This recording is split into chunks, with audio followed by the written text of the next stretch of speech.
তো hello friends, ঋষভের বাবার আমি বেড়াই গেছিলাম পূজাতে। মানে এটা নবমী দিনের পূজা। আর নবমী দিন পূজা অনেক লেট হয়ে বেড়াইছি, আর অনেকটা ভিডিও রয়ে গেছিলো যেটা আমি আপলোড করতে অনেকটা লেট হয়ে গেল। আর এই যে দেখো, এখন আইছি আমি সত্যি ত্রিপুরার অনেকটা জায়গার নামও এখনো বালাটিকে জানি না, কারণ ত্রিপুরা তোমার বেশি থাকা হয় না। আর আমি যেহেতু আসামের, তো বুঝাই ত্রিপুরার বিষয়ে একটু কমই জানি। আর আমি তো এখানে যদি থাকতাম তাহলে তবু একটু একটু জানলাম না। তো তোমরা ত্রিপুরা যারা যারা আসো, তোমরা কইও যে এই প্যান্ডেলটার নাম কিতা, কোন জায়গার। আর এই যে দেখো আরেকটা খুব সুন্দর প্যান্ডেল, অনেকটা জায়গা আমরা ঘুরছি, সপ্তমী অষ্টমী নবমী সব দিনই ঘুরছি।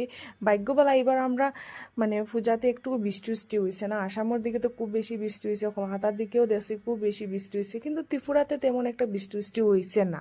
পূজার সময় বৃষ্টি বৃষ্টি হইলে একদমও ভাল লাগে না, কারণ সারা বছরে একবারই মাত্র পূজায়, আর পূজার টাইমে যদি এরকম হয়ে যাতে কিরকম হইব খোঁচাই। আর এই যে দেখো অনেক ভিড়, মানে হওয়ার মতো না।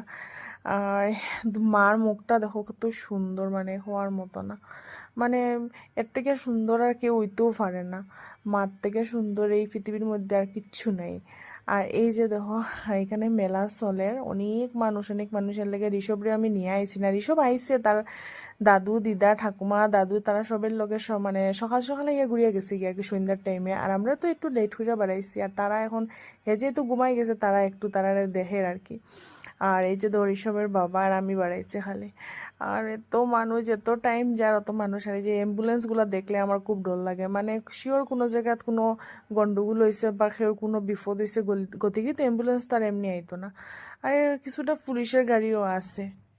মাই গো মাই, এত মানুষ, মানে হাড়ি জিম মনে আমি, মানে মতো না এত মানুষ।